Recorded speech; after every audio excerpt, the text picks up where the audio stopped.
My life. Good morning. Somebody just want to check and see that I'm live there this morning? Can't check myself.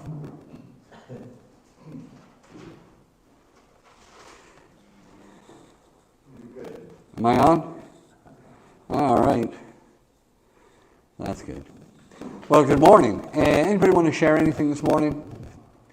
I know it's Thanksgiving week, but hey, you know, God's not on holidays. Yes, sir. So we've been talking about just generational impact, and our student ministry, we're fortunate that we get to baptize kids pretty much every week this year. So one of the girls that got baptized on Wednesday night stood up and they always give their testimony on stage in front of hundreds of other kids, which of course is intimidating for them. But her story started off with her grandfather telling her Bible stories when she was a little girl.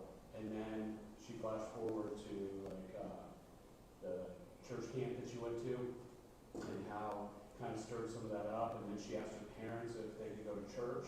And so they started going to church. And then she went on with her story, but it was her grandfather that baptized her. Wow. So that might be encouraging for some of us. Amen. It's just amazing the influence that a grandfather or grandparent can have on a child. Even when the parents maybe aren't, still don't underestimate that role that you have to play with your grandbabies and your grandchildren. That's awesome. So the grandfather baptized her. Yes, he did. Wow. And the parents went to church? So I haven't seen them, but she said they started going to church. So. That's awesome. There you go. It's just amazing the influence you can have on a family just by doing your job as a grandparent. So it's very encouraging. Thank you, Jason. Appreciate it. Anybody else got anything they'd like to share this morning? All right. We're in class number 25 in our series here on wisdom. And we've been basically discussing the fact that as we go to the book of Proverbs, what we're watching, listening, understanding from it, that these are laws, these are spiritual laws to enable a spirit being to live life successfully in a physical body. So they work for everybody. You don't have to be a believer as a Christian for them to work. They're just principles and laws that work for the human spirit. If applied, if adhered to, if operated in, will just cause you to live successfully in a physical body in this physical world. And so they're for everybody. They're just practical truths, applicable truths to enable you to live successfully in life. So we've talked about them in the pursuit of this particular wisdom and the value of it, because it will gain for you, bring to you more than anything else can. The return on the investment of spending time in wisdom far exceeds anything you can ever do or any other product you can invest in. Because these truths work, these principles actually bring fruit. So we started to talk about wisdom, and we were dealing topically. We started off topically speaking about slothfulness or laziness. We had talked prior to that about how that wisdom is a relationship really with God, and you have to desire it. You got to want it for it to work. It doesn't work just because you read it and say it. You've got to do it, and you've got to apply it to your everyday life. And so we've been talking about that. And then I went down a little rabbit hole and just decided to talk a little bit just about how important it is for us to not just learn these things for ourselves. And sometimes we look at ourselves at the age we are and think, well, I'm only learning this now. But truly, they were meant for our children. They were meant for us to learn in our youth. And 16 times you'll see in the book of Proverbs, it's addressed to my son, to my son.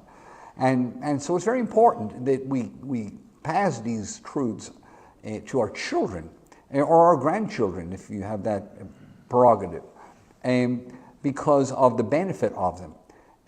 They're really meant to be applied in their youthful years. A lot of times we learn these things when we're older, and we start to apply them, and we wonder why it takes, into your 50s and 60s and whatever before you start reaping some of the benefits. Did you know you're supposed to be sowing these in your teens and your 20s, so you'll reap them in your 30s and 40s and 50s? And some of us, unfortunately, have left life and these concepts later in life, and we don't reap them until later in life. But you're supposed to sow early. Teach our children to sow these principles early.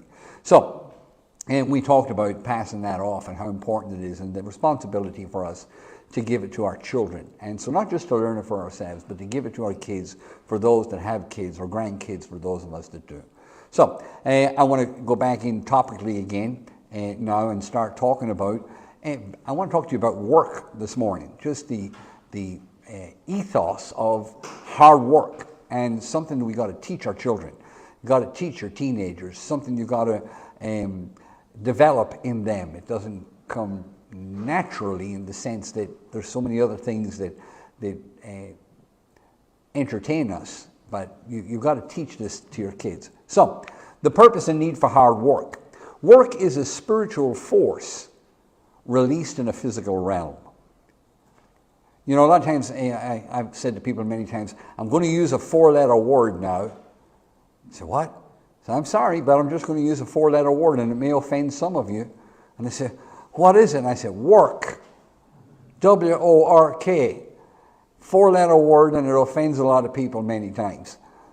Work, though, and there's a purpose and a need for hard work. And it's something we should teach, not just ourselves and do ourselves, but teach it to our children. Work is a spiritual force.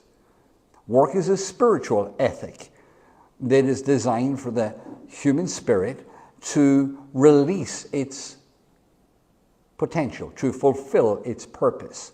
So it is a spiritual force released in a physical realm. A lot of times when you hear the word work, people think, oh, you know, work's a curse. Work's not a curse.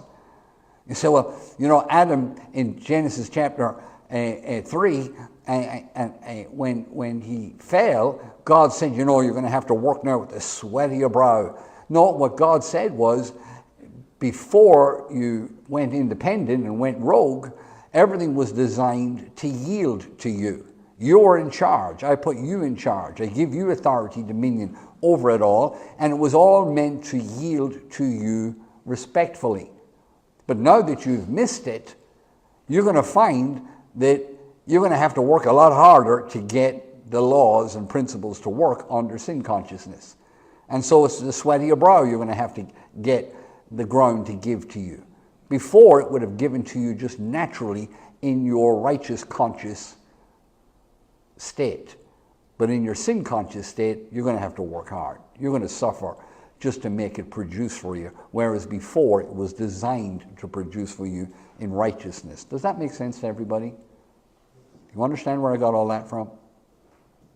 All right. So we say, well, that was a curse. So, you know, you got to work hard. That's a curse. No, work's a blessing. It just became more difficult to do under sin. That's all. But it was there before sin ever entered into humanity, because it is a spiritual force released in the physical realm. I'll show it to you. It says in Genesis 2 and verse 1, it says, thus the heavens and the earth were finished, and all the host of them. And on the seventh day, God ended his work. See, work's a spiritual thing. God does it. It says, on the seventh day, God ended his work which he had made, and he rested on the seventh day from all his work which he had made.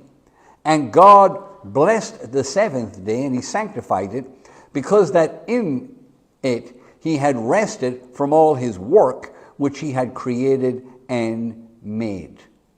Why did God rest? Because he was exhausted.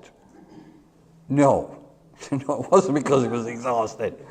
He rested because there was nothing more for him to do. He could not add to what he had already done, and therefore he didn't have to do any more. God doesn't have to do any more to the trees and the laws of nature, because God already set them in motion. They work. A lot of times we're asking God to intervene in and do stuff that God's already set in motion. He's already rested from that stuff, and you're asking him to go back to work. He's already done it. It's already done. It's already in motion. He doesn't have to do any more. He set it in motion. Our job then was to cultivate it. But the laws are already in motion. Yes, sir. I'm looking at Strong's Concordance, but I don't see. How would you describe God resting then? Like the word rested, I was looking to try and figure out, like, if he wasn't tired, what does it look like for God to rest?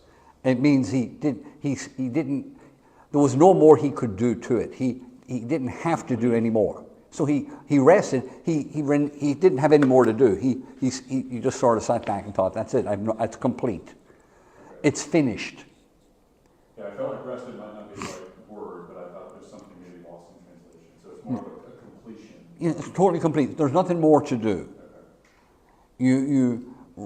You rest in the awareness that there's nothing more you can add to it. There's nothing you can do to make it more perfect than it already is. Okay. And actually, go to Hebrews chapter 4. Hebrews, the 4th chapter. And I'll just take up the same, with that understanding,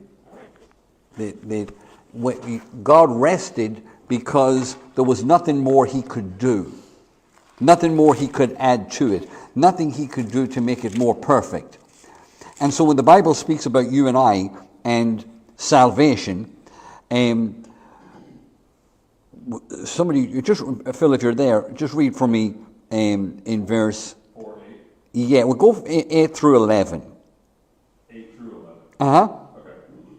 For if Jesus had given them rest, then he would not afterwards. The word there, Jesus, is actually Joshua. Okay? Okay. This was Joshua. He led them into the promised land. Yeshua is Joshua. And so Joshua had led them into the promised land. And everybody thought when they got into the promised land, oh, this is it. No more to do. But after Joshua, God told David that he was going to lead them into a place of rest. Well, then, obviously, the place Joshua led them into wasn't the place, obviously, if he said it to David, which was later on as well. You still with me? That's what he's going to say here. Sorry, Phil, go again. I'll use the word Jesus here. But, for if Jesus had given them rest, then he would not afterward have spoken of another day. There remaineth therefore a rest to the people of God. For he that is entered into his rest, he also has ceased from his own works, as God did from his. Let us labor therefore to enter into that rest, lest any man fall after the same example of unbelief. Verse 10 says, for he that has entered into that rest, he also, this is Jesus, has ceased from his own works. See, that's what rest is. I don't have to do anything anymore. It's done. There's no more I can add to it. There's no more I can do to perfect it. It's perfect. So Jesus entered into his rest, and so it says, he also had ceased from his own works as God did from his. So that's what rest is. Ceasing from any more work. There's nothing more to do. Then it says, let us therefore, or let us labor therefore to do what? Enter into that rest. All right. So if you and I are going to work at anything, what do we got to work at? Resting in Jesus, that he done it all. Well, I know he did it all, but you know what? I'm going to pray and intercede and fast, and I'm going to get God to open his tight-fisted hand and make him do something for me. No, now you're working now. Now you're starting to do it all over again. Now you think that God hasn't done enough or Jesus hasn't done enough, and now you're trying to coerce God to do something by you doing something, but truly you're trying to get it done by what you're doing. So if I give God more, I'll get God to do something. Stop. That's not how we do it. We actually labor. We have to work at believing that Jesus did it all and Jesus did enough.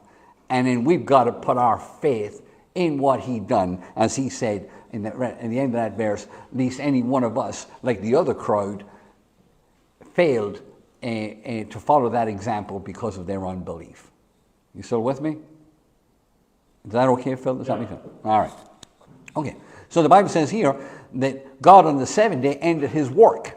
Now I wrote out just the headliner to that. God used work to express himself. Obviously. God was creating with work. God was designing with work. God was taking what was on the inside of him, and he used the medium of work to bring it into the physical realm. And it's described to us as work. So God, being a spirit, took what was on the inside of him, what was unseen, took purpose, and he worked it till it became visible, till it could be seen and experienced. Does that make sense? All right.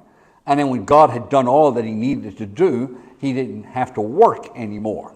When it was fully expressed, realized, and revealed, he stopped. Am I doing okay? All right.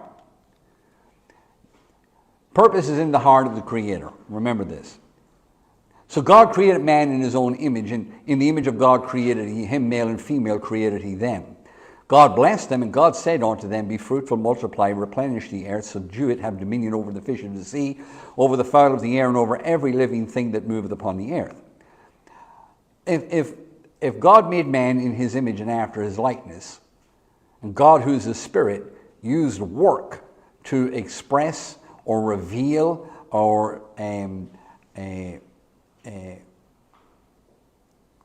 create what was on the inside of him in the physical world into this arena, then if you and I, who are spirit beings made in God's image and after our likeness, we also use the medium of to do what? To take what's on the inside of us and cause it to be experienced or revealed or produced. We use work. Work is the medium by which we take what is on the inside of us and get it to the outside. That's what work is. Work is a divine thing. It's a spiritual thing. Work is a blessing. Work is our medium to get the purpose and the potential that is on the inside of us to the outside. How are we doing? So when people turn around and say, I'll tell you what, this work, tell you what, I can't wait to retire from my work. As I've said to you before, you're mixing work and job. They're two different things. People can pay you for your job. You can retire from your job.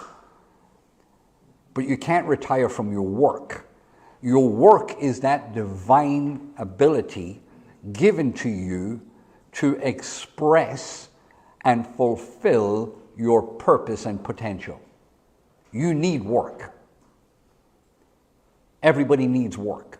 It's why most of us as men are miserable when we're not working. We are the worst people in the world to be around.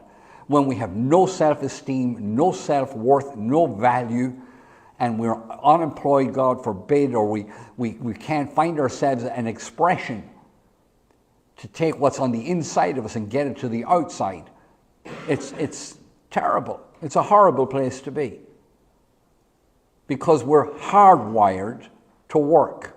We're designed to work. Work is an essential part of our spiritual makeup to get what is on the inside of us and the purpose of our life, of why we were created, to get it into the physical world. We need WORK in order to achieve that. Yet if you listen to the people today, work seems to be something to be avoided. Work is something that, you need to do less of, and so on and so forth. Well, you know what, if I become, financially solvent, I won't have to work anymore. Now, you look at these people who are financially solvent, and you know what, they pack that aside somewhere and let their money work for them, and then they turn around and find something else to work at. Why? Because you need work. Work is the medium by which we express our potential and fulfill our purpose. We need work. And it's something we need to not just understand and do ourselves, but it's something we need to teach our children the value of it and the principle of it. Boy, if you could teach kids at a young age, in their teens, give them something to work at. Give them a task to achieve. Let them take their little dreams or desire and stimulate them to take what is on the inside as a vision or a dream or a hope or an aspiration and stimulate them to get that out of them through the medium of work. And let them do it. Don't do it for them. For goodness sake, don't do it for them. We're looking at a generation today that everything's being done for them. And they can't do nothing. And they're running around looking for something to be creative at or fulfill. And what people do today is fob off on them causes. So you get these highly intellectual young people looking for something to belong to or creatively involve themselves in, and because they don't have one of their own, they'll grab the first cause, and you hand them a placard and you send them out to the street, and they'll espouse it with vigor and they'll espouse it with energy. But when you ask them or confront them and ask them the moral or the value or the depth of their understanding as to why they do what they do, they don't have any. Because it doesn't really come from within them. It's just somebody hijacking that tool of the inside called work and espousing it to a cause instead of their own cause, which should be purpose. Does that make sense? Yes, sir. Sorry, I don't want to talk this morning. No, it's okay. We had lunch last week, a couple of us from class, we were talking kind of about this exact idea. Is some of the inclination as a man, as much as this is running through our spiritual being, is some of it just as much of our Adamic nature, of our portion of the curse that we were charged with the requirement to work and to toil for sustenance and so forth? Is that why, as a man, we tend to immediately identify with our work and our value and our purpose we can easily find in our work versus the maternal elements that a mother would have? Which is her work. Correct, yeah. I don't want to say house divided, but that same idea. Is some of that, as much as this is a spiritual reflection of God's abilities and talents He's given us, it's just as much an exhibition of our downfall and our nature. It's not even an exhibition of our downfall. The struggle of it, the avoidance of it, the burden of it is a result of the fall. In Genesis 3, just go to Genesis chapter 3. Let me show that to you. But it is systemically built into us. It is hardwired into us to do it. And so as a man, before Eve ever came along, God gave man what? Work. So man was designed by God to work. And then the helpmate that came alongside him was for the production of empowering him and giving him something to work for, provide for, protect, and culture, and be fruitful and multiply and continue the expansion of replenishing and filling the earth. And so his wife had a other role. Today we've just, we're so smart.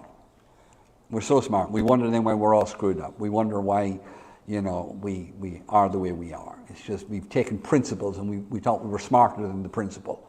And we're not. We're hardwired this way. Somebody want to read, go to Genesis, the 3rd chapter. And somebody read verses 16 through 18.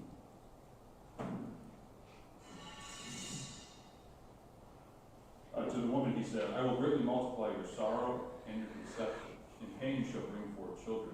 Your desire shall be for your husband, and he shall rule over you. Then to Adam he said, because you have heeded the voice of your wife, and have eaten from the tree of which I commanded you, saying, you shall not eat of it. Cursed is the ground for your sake. In toil you shall eat of it all the days of your life. Both thorns and thistles it shall bring forth for you, and you shall eat the herb of the earth. All right. Go ahead, verse 19, actually, just read that out. In the sweat of your face you shall eat bread, till you return to the ground. For out of it you were taken, for dust you are, and to dust you shall return. All right, so that was not God's intention. That came about because Adam went independent. He went rogue and decided to do it his way instead of God's way, by listening to an angel who convinced him that there was an alternative to God's original plan, which God came down in the cool of the day and had discourse and instruction all the time. So he told Adam, hey, okay, pal, you go independent, but let me tell you, this planet was meant to respond to you in righteousness. But now you've walked away from your connection with your maker, your creator. You've gone independent, and nature now is all confused, because you're supposed to submit to me and nature was supposed to submit to you. Now you went independent from submitting to me, and nature doesn't know what to do because we're out of sync. Go to Romans, the 8th chapter.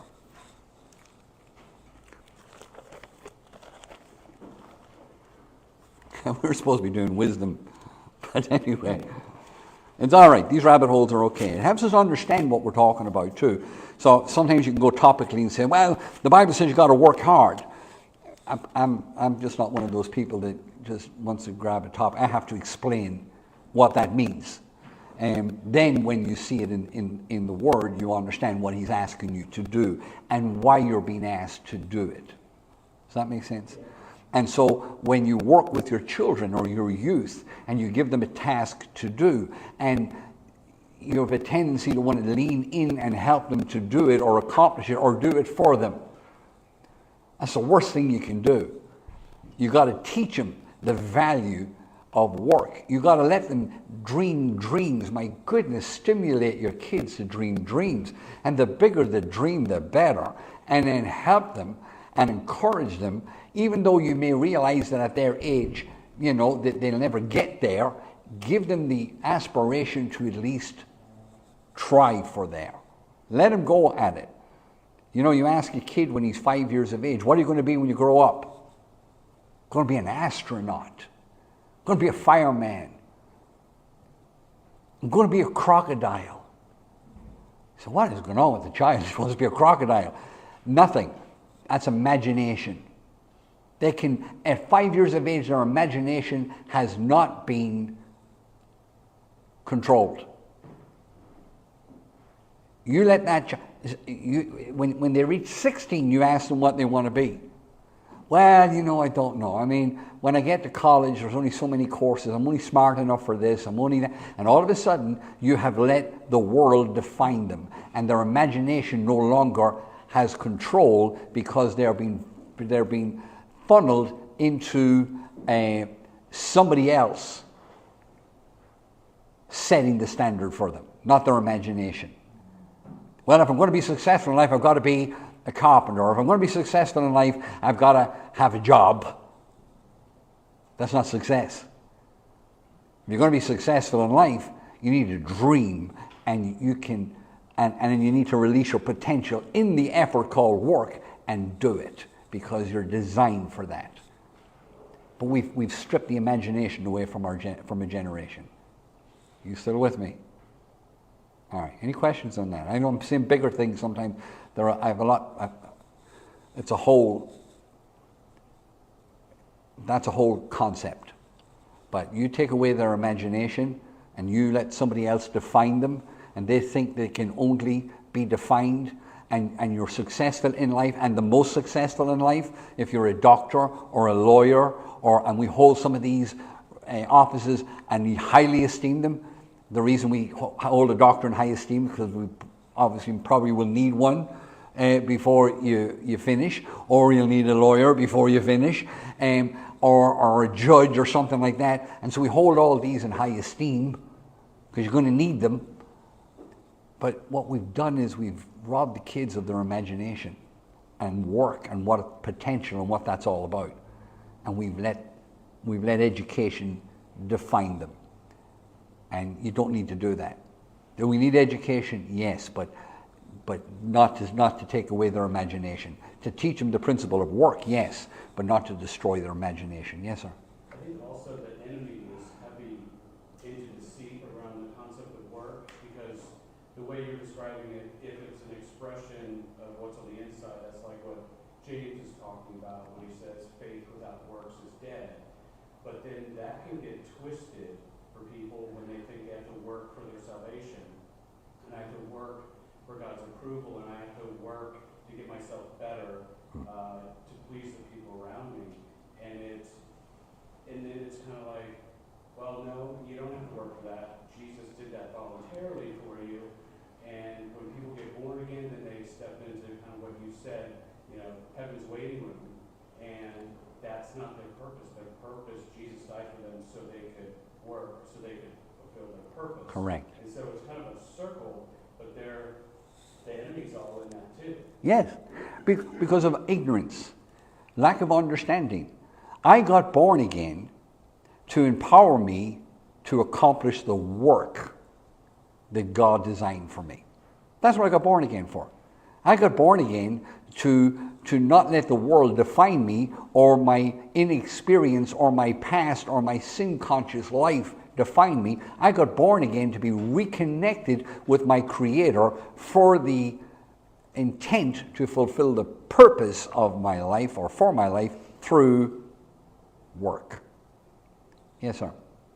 So, on this subject, I found for me, as I work on my identification of a citizen of God's kingdom, and I think this is a tough thing for Americans, because Americans were, from childhood, beat into us that we're born to be free and no one has control over us, but to really identify and grasp the concept that I am under authority, that God is my king, that's my kingdom, and I'm under that, right? And that's ultimately who I serve.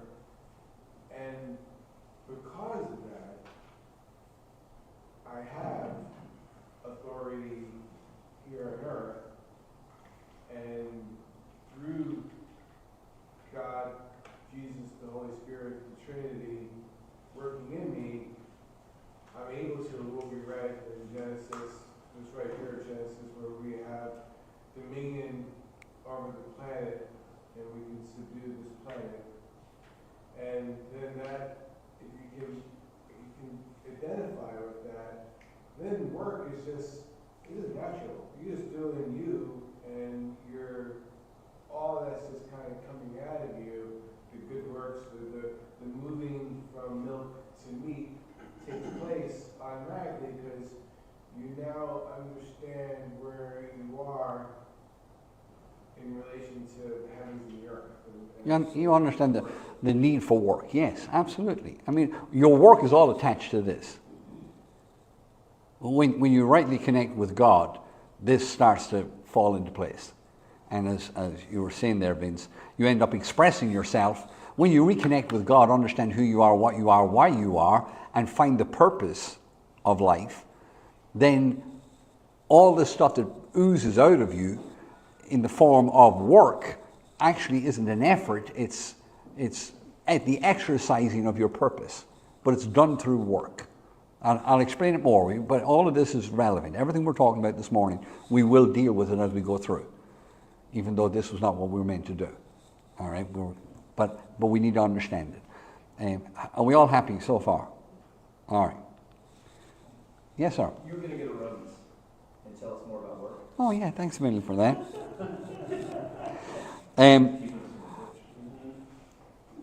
When you read verse 19 of Romans chapter 8, and go down to verse 23. For the creation waits with eager longing for the revealing of the sons of God. For the creation was subjected to futility, not willingly, but because of him who subjected it in hope, that the creation itself will be set free from its bondage to corruption and obtain the freedom of the glory of the children of God. For we know that the whole creation has been groaning together in the pains of childbirth until now. And not only the creation, but we ourselves, who who have the first fruits of the Spirit, groan inwardly as we wait eagerly for adoption as sons, the redemption of our lives. So, he says here, creation is all screwed up. Creation wants to see this thing fixed as much as we do. Creation is all out of sync. Creation is groaning for the sons, the manifestation of sons that are in right relationship with God, so that everything can be put back the way it was meant to be. So, as much and all as I'm groaning to get out of this sin-cursed body that I'm living in and get my new glorified body, creation is groaning also that we would get back to where we were meant to be, so that they can actually yield to us the way they were designed to do and meant to be also. So creation was thrown out of sync as well.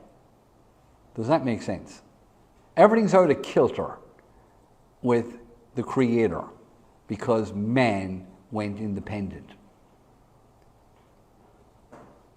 Okay? All right. So, We can't read into that bad weather and all that kind of stuff. we're responsible for the planet. We have to be good stewards of it.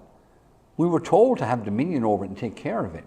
So there's, in essence, there's a reality to taking care of our world in which we live, not just for us, but for the next generation.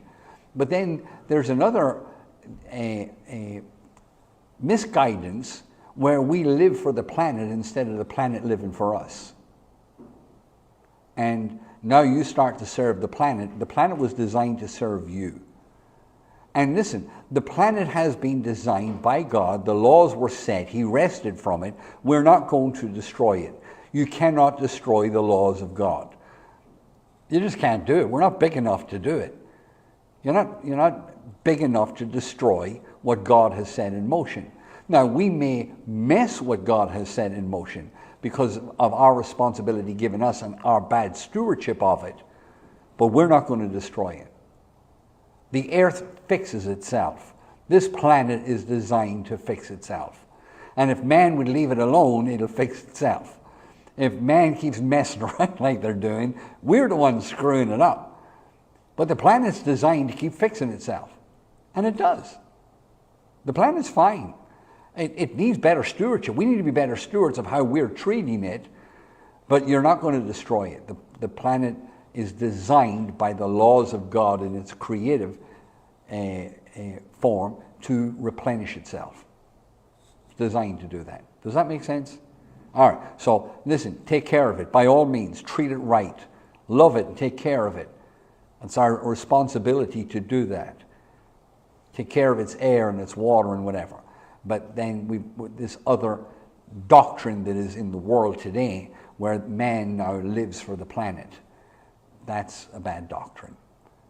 That's not the way it was meant to be. So we take more care of the sperm whale than we do of a fetus in the womb of a woman. You'll go to jail if you take an osprey's egg. So you climb up and take the egg of an osprey or a golden eagle, you're going to jail. Or certain owls in certain states in this, you go and take their egg, you're going to jail. Because they're an endangered species. You're going to go to jail for destroying their egg. But you can abort as many children as you want. It's legal. That's where it's gone wrong. You're now living for the planet instead of the planet living for you. Just principles that have been screwed up because of a lack of understanding of work and causes. Still with me? All right, we're talking about a lot of stuff this morning. Okay. Work is the exercised force that unveils the purpose of a thing. The purpose of a thing is on the inside of a thing. It's the reason it exists.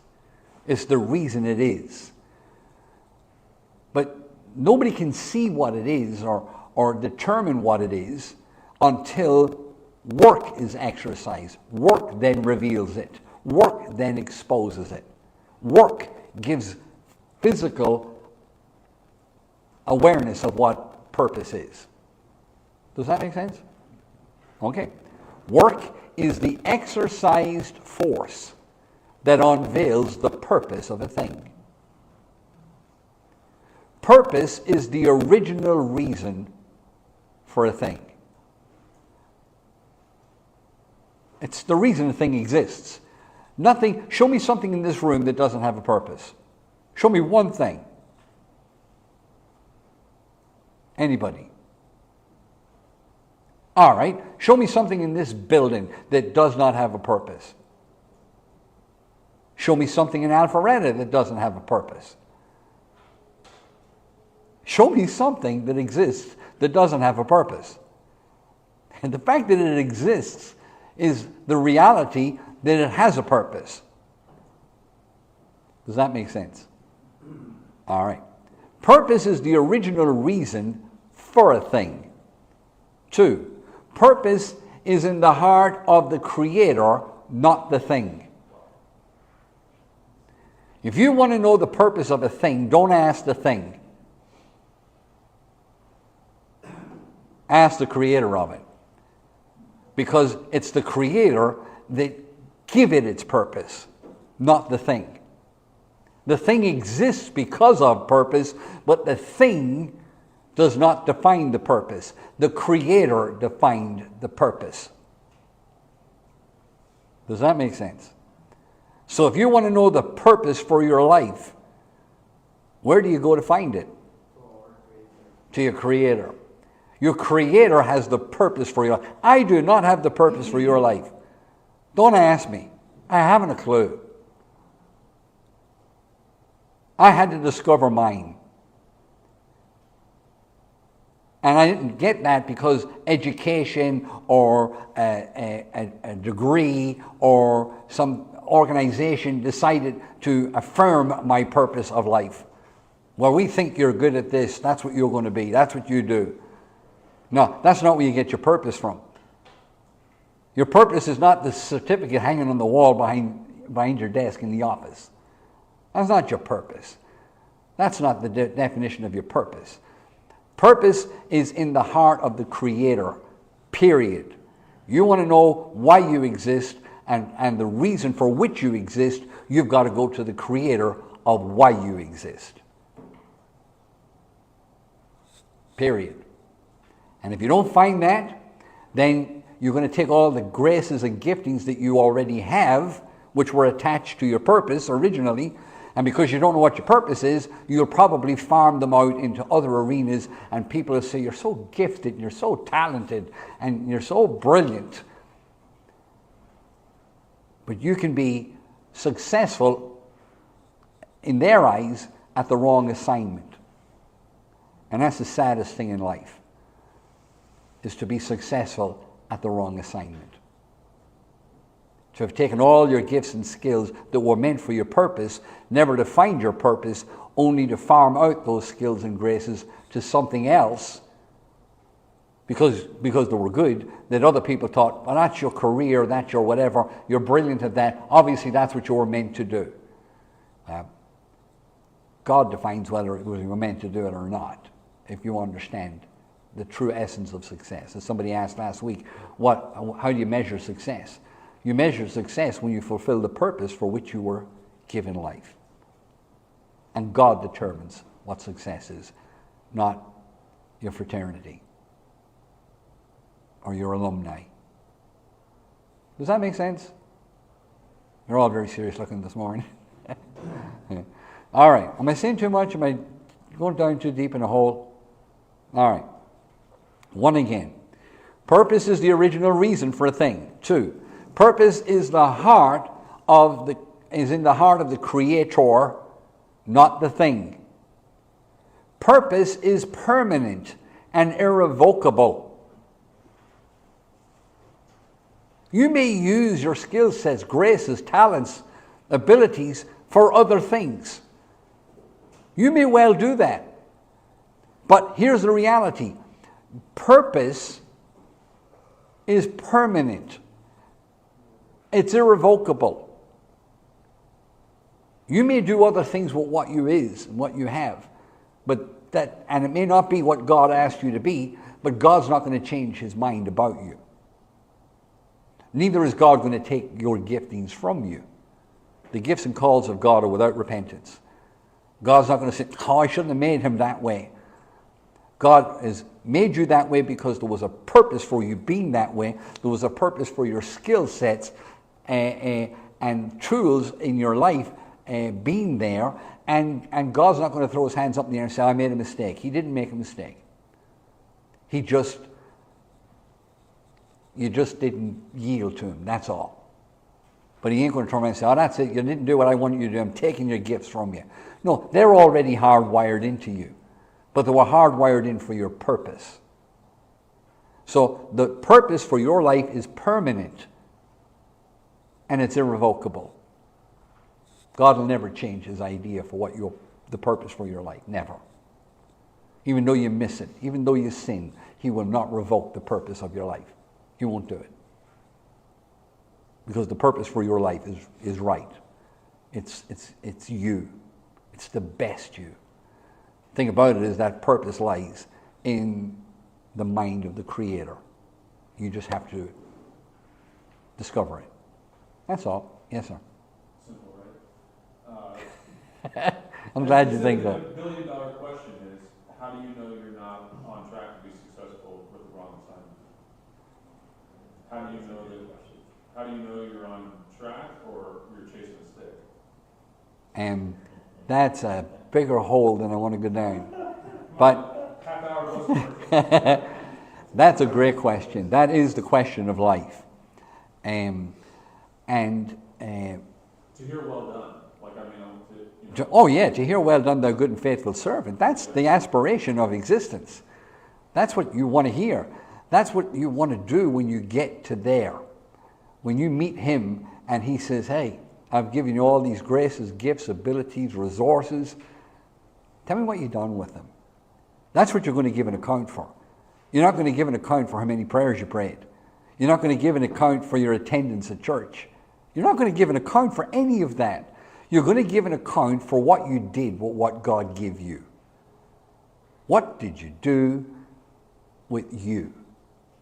Well, I was pretty good at this and pretty good at that, so I just decided I leaned into it. I made a lot of money doing it. I'm very famous. People thought I was great. Right. But what did you do with it? Well, that's not what I asked you to do. You don't get rewarded for what you did. You get rewarded for doing what you were asked to do. And that's what you're going to get judged on. If I can get to it, I'll get to it. It's in somewhere in this sequence of thought. But it's a great question, and it is the pursuit of life. And once you find it, then everything falls into place. Everything does. Work to fulfill the plan of God for your life, the purpose of God for your life, doesn't mean you've got to sit here in ministry doing what I'm doing, because that's another fallacy. Well, if you're going to be used by God and going to be spiritual, you've got to be a preacher.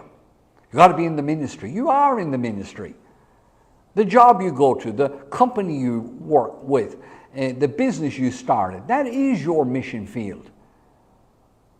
That is the call of God on your life, to influence the world in which we live, to be a part of society and to engage it in the marketplace and influence it with who you are in Christ, what you are in God.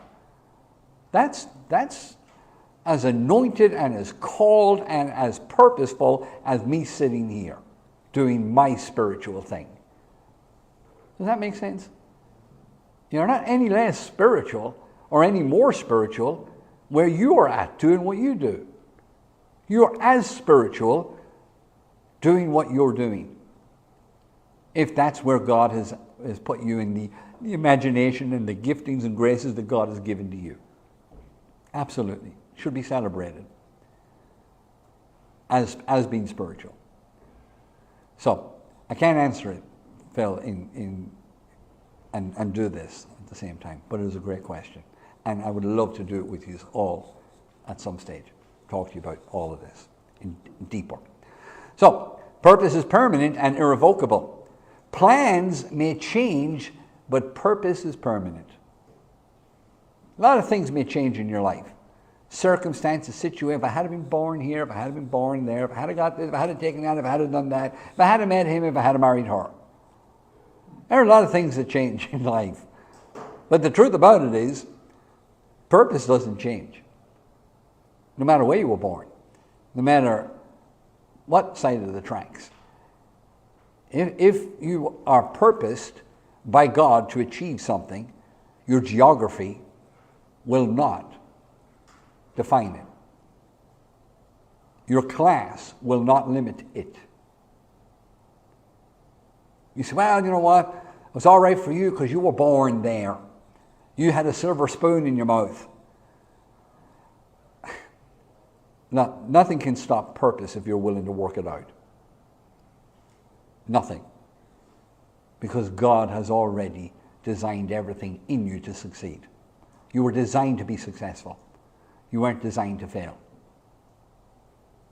You are actually designed to succeed. Like the manufacturer of a product doesn't put his name on the product unless the product has been designed, built, tested. And when all of that's been done, then he puts it out into the marketplace with his label on the back end of it. And will stand over it with a warranty and a guarantee. When God made man in his image and after his likeness, the warranty and the guarantee of success was built where? Huh? Built in. You weren't born to be a failure. You're hardwired to be a success. You're hardwired for it. So, and it's all, your success is all attached to your purpose. And that lies with God. So, geography, class, social issues, they don't define you. So don't let it. Don't let politics, for goodness sake, don't let politics define you. Don't let education define you. Don't let geography define you. Don't let class define you. Don't let status define you. You find your identity where? And today, I find my identity where? In Christ Jesus. I'm seated in heavenly places in Christ Jesus, far above all principalities, powers, might, dominion, and every name that can be named. Greater is he that's in me than he that's in the world. I rule and reign in life, and I triumph in life by one Christ Jesus. I'm designed. The new birth, you're designed to succeed. You're designed to prevail. Well, you know what? You know, we're Christians and we just suffer. I mean, that's just the way it is. We're going against the flow of things, and you know, God just gives us the grace. Suck it up, you know. I mean, it's tough. It's tough being a Christian. I mean, oh gosh, God help us. The world doesn't like us. It hates us. And then we're in that big sob story. We're supposed to be the advertisement of a better kingdom, not a bunch of miserable crybabies that are giving out about everything in life because God help us. God, take me out of here. This is terrible. Reign in life, for goodness sake. You're meant to succeed in life. You're meant to do life from a position of being restored to fulfill the purpose, and there's nothing can stop the purpose of your life provided you're willing to work at it. But without work, you're not going to do it. Work is essential for you to fulfill your purpose. And that's what work is for, not a job. Work is to fulfill your purpose. It is a spiritual force that is exercised to release your purpose. That's what work is. God did it and released out of him what he wanted to achieve and accomplish, but he used work to do it. And when he brought Adam into existence, that's what he gave Adam, work. Because you need it to fulfill your purpose. Let me move on. Plans may change, but purpose is permanent. Purpose is more powerful than problems.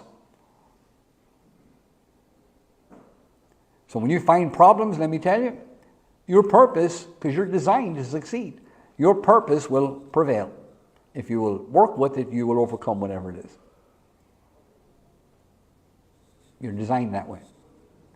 Boy, there's a problem. Oh, what are we going to do? Well, that's a problem. Can't be done. How many phases of evolution with man's scientific and medical and engineered minds has come to issues that were considered to be problems or considered to be unachievable? No, can't do that. No, we'll never be able to fix that. That was the very thing that somebody thought, stuff it, I'll do it. I'll find a way. I'll create something. I'll make it. I'll build it. I'll invent it. Problems or not, don't stop purpose. Problems give purpose an opportunity to express itself through work. Well, I'll work on that one. Oh, we don't know what we're going to do. Leave it with me. I'll work on it. That's really what you're doing. And that's really where all the advancements in humankind has come from. Where the challenges have come, but purpose overrides problems. Okay? Purpose is more powerful than problems. Purpose overcomes failures. You can fail 1,000,000 times. But if you keep working at your purpose, you'll prevail. I wonder how many successful men have failed squillions of times. Or lost it before and got it again and lost it and then got it again. After a while you learn how to do it. I saw a guy on, I don't know if I saw it on Facebook or on TV or something, and he made the statement, he was a millionaire or multi-millionaire or billionaire, and he basically said, put me anywhere in the world and give me a month and I'll make $1 million. Huh? Did he? Yes, it's a man who would do that, and he was in the middle of the challenge, and was pretty bad. So he stopped the challenge, and he went with his father, and he started living like those last days with his father, and he learned that the money is not the real important thing, because when he was with his father and all of the things, the challenge, his money, everything goes to the second place. In that moment, that was occurred. I got most of what you said. I just got most of what you said, but you were basically saying that it was when he separated from his father that he started to. He started the challenge of make $1 million. Okay, right. So his dad get bad, and in that moment he learned that the challenge wasn't the important thing. The real important thing was living like life and doesn't care about it. Sure, I understand, yes. Yeah, he realized that it wasn't the purpose of life, making money. But, and I agree with you, the point I was endeavoring to make was that when you learn how you function and how you work and how to do it, no matter what failures you come against, you'll get to the point where it won't really matter because there is no such thing as a failure. It just becomes another opportunity for you to develop or find something about you that you didn't know before and correct it, make it better, make it right. And you can get to the stage where you can say, put me anywhere and I can do this again. Do you understand? I can do what I'm doing now, I can do this anywhere. I can go anywhere and do this. Because what I do is not separate from me, it is me. You can't sack me from what I do. You can't sack me from my work. I don't do this as a job. I do this as my work. This is the working of my purpose. So you can't separate it from me. And you can't pay me enough to do it. Because it's not a job. It's a purpose. I get paid for doing it, and I thank God for the provision that it brings to me. However, it's different than a job because it wouldn't matter. It wouldn't matter who I sat in front of. It wouldn't matter where I was. It wouldn't matter what continent. It wouldn't matter what class. It wouldn't matter what educated individuals I sat before. I'll still do this the same way. I can do this wherever I go. Does that make sense? All right. I don't have a theological degree. I don't have any degrees. I was kicked out of school when I was 15. So I have no degrees, you know. I have nothing. But I have purpose. I know what my purpose is. And I work hard at my purpose. Okay, let me finish these off. We'll take them up next week. I didn't realize we were going to get stuck here, but it's okay. It's all right. Purpose is more powerful than problems. Purpose overcomes failures. Purpose is realized through potential. Potential means potency that has not yet been realized. When you do something, it's no longer potential because it's seen. You can see it. Potential is something that is there, the power to do something, but you haven't seen it yet, so it's dormant ability. That's called potential. When you talk about potential, it's something that has not yet been done.